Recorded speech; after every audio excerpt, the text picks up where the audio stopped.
Gwen, it's so nice to see you again. You are obviously our very first um, composer in residence with Hearing in Color in La Cachina. So it's exciting to see how this has all unfolded. And I'm so happy to have Carling Fitzsimmons here with us in this interview, who is the artistic director of La Cachina. Gwen, how are you? What's been new for you? What's going on in Gwen's life? I'm doing well. I am in my second semester of college. I've been focusing a lot on music. All of my classes are music classes this semester, so I'm really enjoying it. Nice. I've been starting a couple new choral compositions, just like trying to like keep up that inspiration from this experience. That's amazing. I mean, I know I'm probably going to be hitting you up to hear those choral compositions, but I can imagine that Carling is also like, oh, did I hear new compositions? Yes, give them all to me. So, Gwen, tell me about, your first time hearing that you were selected for this program. Yeah, when I found out, it was so memorable. It was last May. I had just taken an AP test. Carling sent me an email and was like, can we meet sometime like over a Zoom call? And I was like, okay, what's this about? And I came into the Zoom call. I was like really exhausted because I just took the exam. And then I saw LaRob there too. And I was like, what's going on? And then they told me all of the information about it. And it was amazing. I was just shocked. I was like, how is this real life? And it felt so great. And then right after, I called my parents and I was like, guess what? You'll never believe what happened.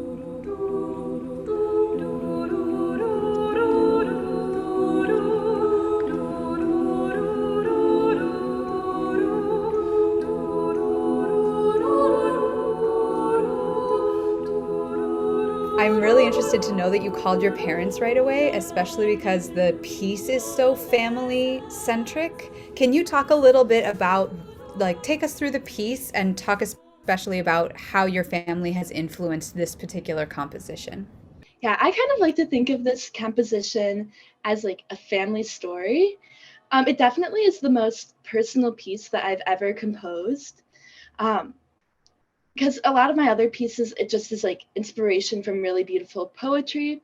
But for this piece, I wrote the lyrics, and it was the first time I've ever written the lyrics for a composition before. It just is kind of a story of how my family began with like my grandparents in the Philippines, and how they began with not a lot, and then through like their hard work and their love, they have like created such a legacy. And I really hope that I'm continuing that. I'm trying. When I came up with that idea, I was like, how am I going to represent this musically? There is like a rhythmic section where different parts keep layering on and on. And I kind of think of that as like the growth of my family with like my parents, like my aunts and uncles. And then, of course, like the grandchildren. It's definitely the most fun piece that I've ever composed. It's really fun to sing, I will say. Like, we've been working on it in rehearsals, and we have a roster of singers that's from sort of all walks of life, but one of our singers is Filipina, and she was really, really moved by hearing sort of the story and how it progresses through the piece. Yeah. So it starts off, I kind of think of it as an exposition. It kind of is like, this is what's happening, this is the situation. And I feel like the lyrics kind of reflect that. And then the second part is that like the layers and the growth. And then the third piece, it kind of is a standstill. And that's when like the main point of the piece comes up. And that's when they say we're standing on the shoulders of giants.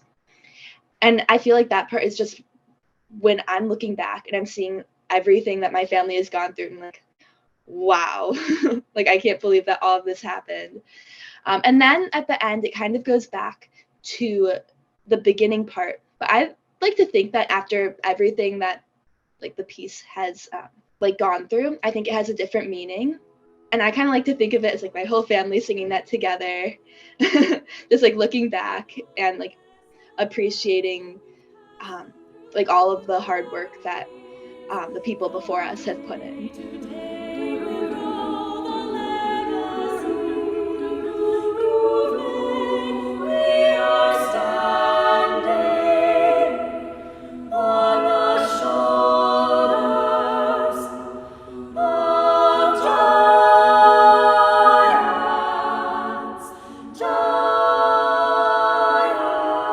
the moment where we get the title of the piece, like you standing on the shoulders of giants, where we all sing that together, it feels really expansive and like big and full. Did you encounter any challenges with writing for just treble voices and getting that fullness of sound? How did you grapple with that challenge, and how did you overcome it to get this sort of richness in the composition? Yeah, it definitely was a little bit of a struggle in the beginning because I didn't know um, like how high I could put the highest sopranos and how low I could put the lowest altos. But I really like played around on the piano with different combinations of notes and like dissonance and just different ranges. And it was really trial and error. I was like just doing different combinations over and over. Then I ended up with like what I put in the composition. And I'm so happy that it sounds full. I'm curious, like, how did you feel when you first heard the notes that you had written come to life? Yeah, it was like in the beginning stages of rehearsals. I only had a little bit of the piece done, and I zoomed into a rehearsal, and I was just like stunned because before that I had only heard like the computer program playing the notes, and it's useful, but it definitely isn't the same as human voices. And then I heard the piece that was on Instagram. And it was funny because I was just checking my Instagram and I saw that and I was like, oh my goodness, like like I need to listen to this right now. I don't care where I am. I think I was actually in the middle of the dining hall when I played it. I was like, everyone be quiet. So yeah, tell me about, just the thought process behind composing for an ensemble like La Cucina. How does that make you feel? This is the first time that I've ever had a piece performed by an ensemble of like the size and caliber. Yeah, it's such an honor. And honestly, in the beginning stages, I was so intimidated. I was like, what if I come up with a piece and they're like, this is so like amateur. So I was like kind of psyching myself out. Like the first couple of drafts, I think I overcomplicated things. But then when I like submitted my first draft and heard it, I was like, I think this is working. Like I'm not gonna overthink it. I'm just gonna do what I think works best and like what really comes from like my heart. And yeah, attending that Zoom rehearsal, I was like, and when I met people, I was like, I don't need to be intimidated. They're so nice. Well, that's sort of the beauty of this residency, right? Is that it's not just like, hey, Gwen, write a piece in a vacuum and then we'll sing it. Like it really felt like a collaboration, especially having you come into that rehearsal. Like we workshopped a lot of stuff in that ended up being in the final draft of the piece in a completely new way. The beauty of this piece is that it sounds fresh and new, and it sounds like you, and it sounds, yeah, like innovative, in a very cool way. Yeah, you should feel really, really proud of it already because, I mean, this is it. You are now Gwen Maramba, composer extraordinaire.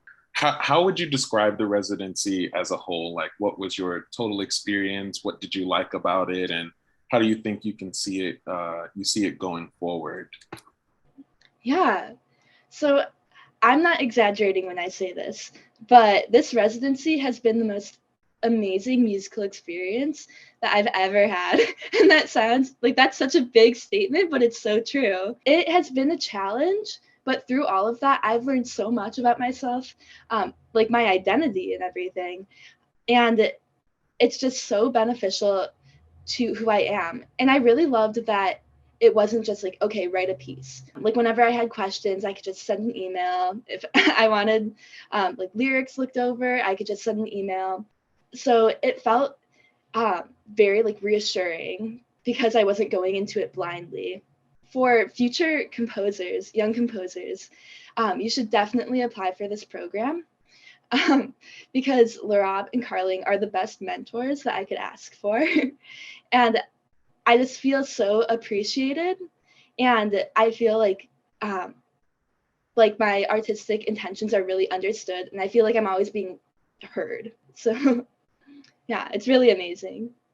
You're really amazing, Gwen. Thank you. Yeah, Yeah. thank you. Thank you for trusting us with your piece. Your voice is really fresh. I've always thought that, and I think I've seen real growth in this composition. Yeah, I'm excited. I'm excited for you. Yeah, I've seen such growth in who you are, and now composer. This is amazing for me to witness and to be a part of. So thank you so much again for being part of this really experimental residency, but you are now the catalyst for so many other young composers. Thank you for being a part of that.